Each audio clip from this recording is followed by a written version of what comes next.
Hi, my name's Phil. I like talking about politics, and in this video I'd like to discuss how Kemi Badenoch has started to come out with some policies, sort of, but ones which do not seem like vote winners. The latest is to call off support for net zero by 2050, despite the fact the policy is supported by even the vast majority of Conservative voters. Now, given that the party has a problem with appeal, why would the Tories chase such an unpopular policy? But first, for daily political commentary, please hit the subscribe button to stay notified. So Kemi Badenoch has decided that the Conservative Party should ditch its policy on support for net zero by 2050. Frankly, the policy had already been dropped under Rishi Sunak after he cancelled several of the measures intended to help us reach the target without replacing them with anything to compensate. But rather than admit he'd dropped net zero policies, he insisted that the target would be met in other ways, without ever bothering to specify what those other ways would be, including in his own manifesto.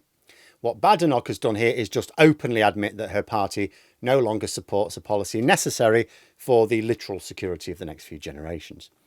As the Byline Times have pointed out, and I'm sure this is pure coincidence, of course, Badenoch has done this after receiving funding from climate change denial groups, although we only found out about this because of American records, because we don't keep our own records very well. So has Badenoch adopted this policy in order to attract donations? I think it's entirely possible, yes. After all, although the Conservatives are still getting donations, they face a couple of problems in this area. The first is that some people donate to the Conservatives as a corrupt investment. Now, some of them donate genuinely, as you would, because they just want a Conservative government. But there are some who see it as like a business expense. They expect a lucrative public contract or influence on legislation which will give them a handsome return on that investment. They're less keen on providing those donations if the Tories may be frozen out of power for a decade or more, although some will still continue to donate so that they can say they supported them during the wilderness years and be at top of the list for favours to be returned when they do form a government again. Second problem the Tories have is that some of the donors who are willing to splash the cash even now, even on an unlikely prospect, are deciding to fund Reform UK or one of the other fringe far-right outfits instead. So attracting donations, particularly competitive for the Tories right now, and I can absolutely believe that Badenoch is just, like any Tory would I suppose, contracting out her policy writing to the highest bidder. Chuck us some money and you can write one of our policies, because it's absolutely not going to work as a vote winner. Although there's still plenty of climate denial fake science in the mainstream media, the wider public understand much of the situation now. It's taken a long time. Scientists have known about the impact of man-made climate change since the 19th century. Mad to think that corporate interests were able to hide this from the public for so long. But the message finally got through. The vast majority of even Conservative voters, and I mean the vast majority, are in favour of reaching net zero by 2050. If there is an angle which Badenoch thinks she can use, I can only imagine the following. So, let us suppose she thinks that those who voted for the Conservatives in 2024 are so committed that they will vote Tory no matter what. So she is taking their votes for granted, while she chases after the Reform UK votes where there is more hostility to net zero. However, the problem then is that she's putting a lot of faith in the fact the Tories have already reached their floor of support. Now, I'm not so sure. I think a lot of voters supported the Tories on the basis that, as bad as things clearly were, the party was doing as well in government because they blamed the global events. So they thought they were doing as well as anyone else could have done. Oh, no one else would have done any better. That was the idea, right? They weren't saying things were great, just that it would be worse under someone else. But if things got better under Labour, despite even clearly more chaos in the world driven by the Trump-Putin axis, I can absolutely see the Tories losing more support.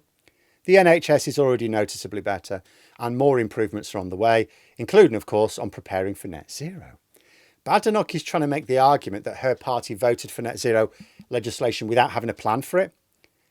That is not the win she thinks it is. She's basically saying the Tories don't have plans. But if Labour's plans, and they do have plans, if Labour's plans work out even roughly in line with expectations, she would have just made things worse for her party. If the Tories are claiming that that the reason they're dropping this policy, because that's what Badenoch said, is because we don't have a plan for it. So you're saying you don't have a plan to implement a popular policy. And if Labour show that they do have a plan and are implementing it, who's going to attract the votes? The party which doesn't have a plan or the one which does? And it doesn't even need to be Labour who attract those votes. The Lib Dems challenge the Tories in lots of areas, and they support moves towards net zero with all speed. And then let's think about the voters who are anti-net zero. So they have naturally congregated largely around Reform UK. Reform UK are also anti-net zero. In fact, they say they would abolish all net zero policies. As I understand it, Badenoch's Tories are only saying they would slow them down and cancel the 2050 target. So they're not fully anti-net zero, just, oh, it's not realistic to do it by 2050. Now, even if Badenoch went as far as Reform UK, it's hard to see how that wins the voters back. If you want to pull votes away from another party in opposition, like in government, like Labour have the opportunity to deliver, that's how you win those votes back there. But in opposition, all you've got is your policies.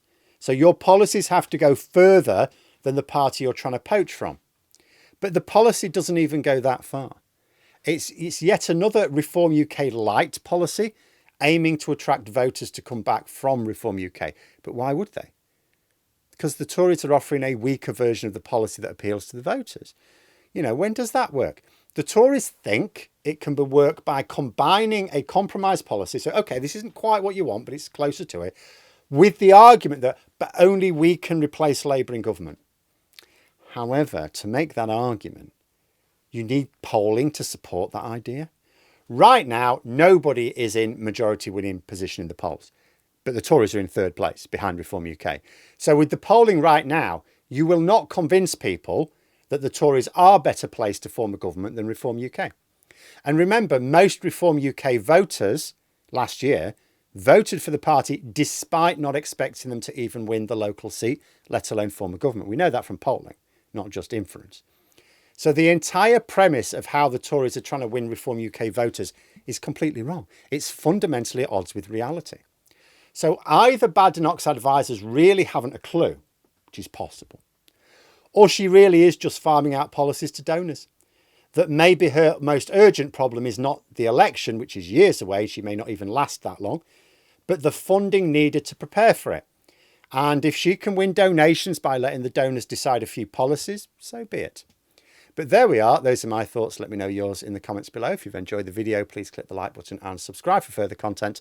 If you'd like to support the channel further, click the join button for memberships. Thanks for watching, and until next time, I'll see you later.